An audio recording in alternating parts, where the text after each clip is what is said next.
अस्सलाम वालेकुम व्यूअर्स, हम पढ़ रहे हैं डेटाबेस मैनेजमेंट सिस्टम या हम कहेंगे डीबीएमएस। पिछले लेक्चर में हमने देखा था फाइल बेस्ड सिस्टम होता क्या है। हम अपनी इंफॉर्मेशन उन फाइल्स को कैसे स्टोर कर लेते, कैसे मैनेज कर लेते या उन फाइल्स में अपनी इंफॉर्मेशन कैसे स्टोर कर लेते थे। तो अगर आपने वो लेक्चर नहीं देखा है तो मैंने नीचे डिस्क्रिप्शन में उसकी लिंक रखी है, आप वहां से भी देख सकते हो।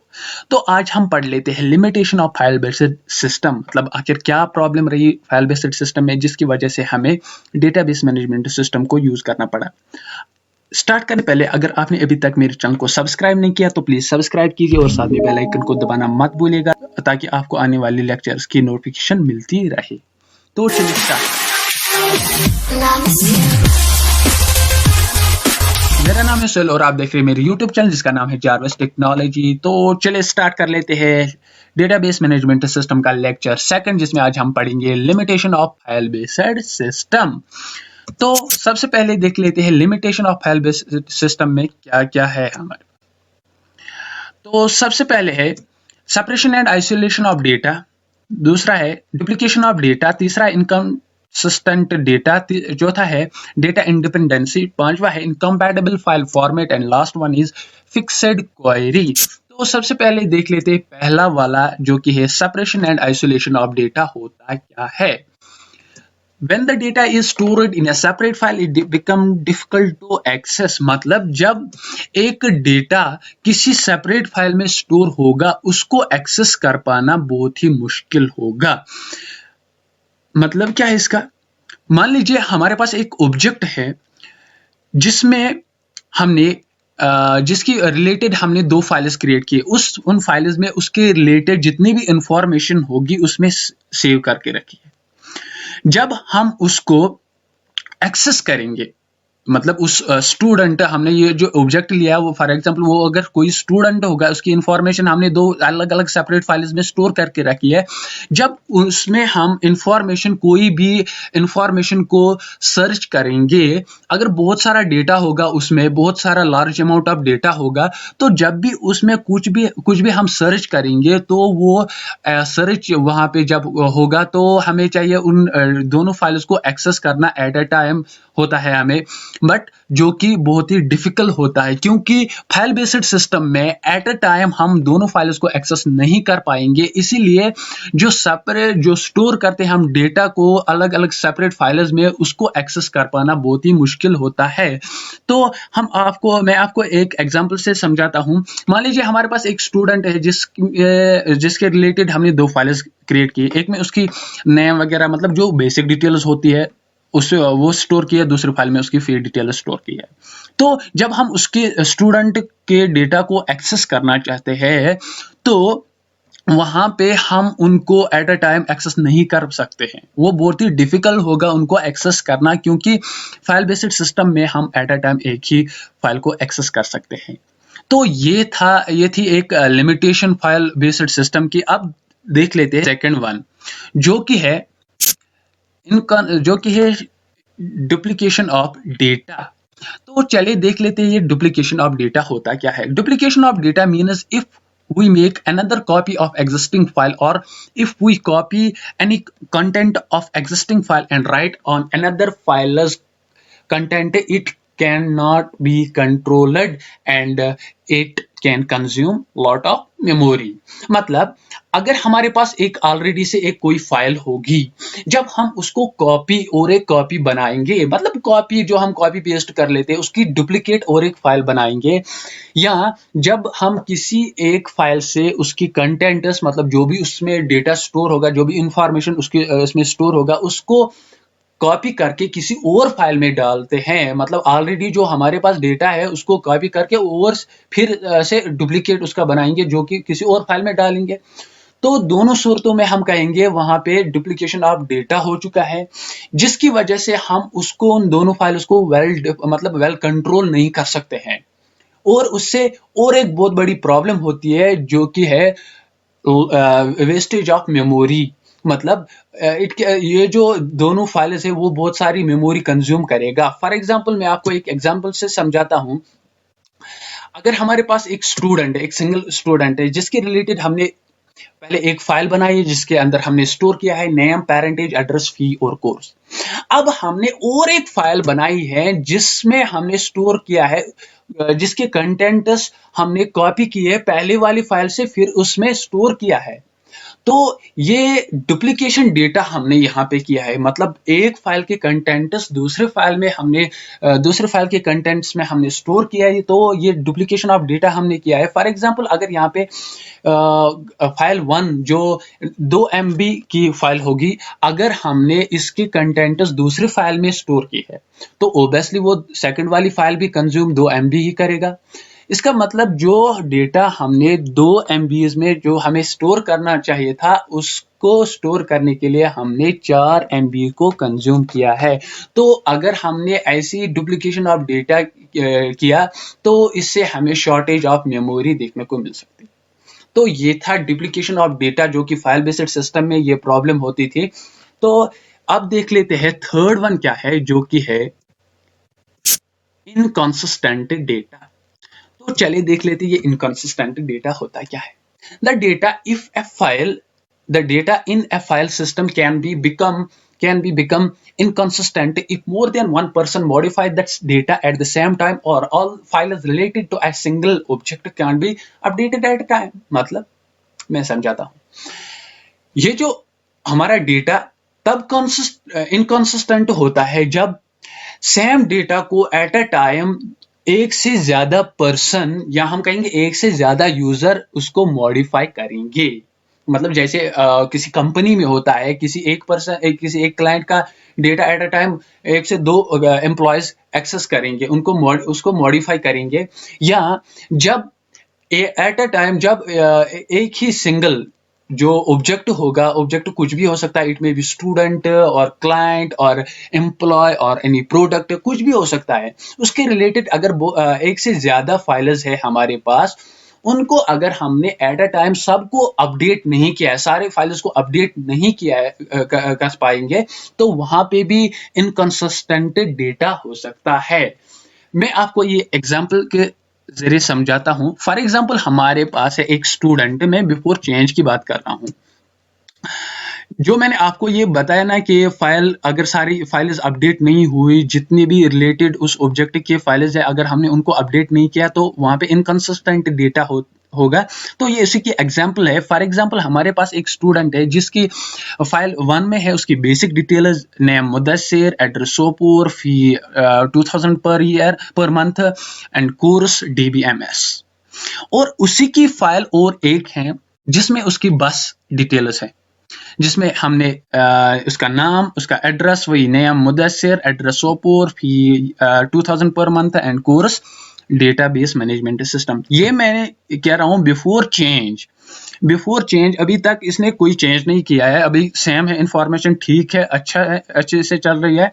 तो अगर हम ये जो स्टूडेंट है इसने अपना एड्रेस चेंज करवाया, अब ये किसी और जगह पे रहता है, इसने अपना जो एड्रेस है वो चेंज करवाया है।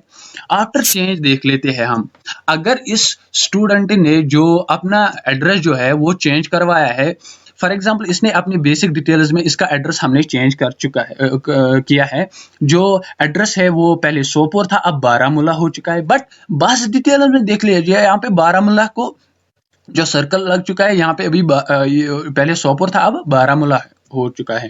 तो इसका मतलब बेसिक डिटेल्स में हमने इसकी इंफॉर्मेशन को चेंज किया है, बट सेकंड वाली सेम उसी की फाइल है, ये उसी स्टूडेंट की फाइल है, बट बस डिटेल्स में अभी भी आप देख लीजिए एड्रेस सेम ही है, वो है सोपोर। दैट मीन यहाँ पे डेटा इनकंसिस्टेंट हो चुका है, क्योंकि फाइल 1 में हमने अभी तक फाइल 1 में हमने एड्रेस ये चेंज किया है, बट फाइल सेकंड में जहाँ पे बस डिटेल्स है वहां पे हमने एड्रेस को चेंज नहीं किया है, मतलब ये फाइल अपडेट नहीं हो चुकी है। दैट मीन इसी को हम कहते हैं इनकंसिस्टेंट डेटा। तो चलिए देख लेते हैं फोर्थ वन क्या है। Fourth limitation of file based system जो कि है डेटा डिपेंडेंसी। मतलब अगर हमारे पास जो the physical structure and storage of data files and records और defined in the application code, मतलब अगर हमारे पास जो स्ट्रक्चर होगा, एग्जिस्टिंग स्ट्रक्चर, फिजिकल स्ट्रक्चर होगा और storage of data files and records जो होगा, अगर वो डिफाइन किए होंगे एप्लीकेशन कोड्स में, मतलब डिफाइन किया हो गया, हमने इसको क्रिएट किया होगा एप्लीकेशन कोड्स में, इसका मतलब ये है कि इस एग्जिस्टिंग स्ट्रक्चर, जो हमारा एग्जिस्टिंग फिजिकल स्ट्रक्चर होगा, उसको चेंज करना, उसको मॉडिफाई करना बहुत ही डिफिकल्ट हो सकता है, क्योंकि प्रोग्रामर को उसको पहले आइडेंटिफाई करना होगा कि कहाँ पे हमें चेंज करना है, कैसे चेंज करना है, फिर जाके उसको मॉडिफाई करके उसे रिसेट करना होगा, जो कि बहुत ही डिफिकल्ट होता है फाइल बेस्ड सिस्टम में। और जो ये मैंने आपको बताया, ये लिमिटेशन या हम कहेंगे इसकी कैरेक्टरिस्टिक जो है, ये इसे हम कहते हैं प्रोग्राम डेटा डिपेंडेंसी। इसलिए लास्ट पॉइंट आप देख सकते हैं, this characteristic of the file based system is called program data dependency. मतलब ये प्रोग्राम डिपेंडेंसी होता है, इसको हम कह सकते हैं ये भी कि प्रोग्राम डेटा डिपेंडेंसी, मतलब इसमें जो एग्जिस्टिंग जो फिजिकल स्ट्रक्चर होता है वो एप्लीकेशन कोड से डिफाइन किया होता है, जो कि बहुत ही डिफिकल्ट होता है उसको मॉडिफाई करना या उसको चेंज करना, क्योंकि वो फाइल बेस्ड सिस्टम में नहीं हो सकता है।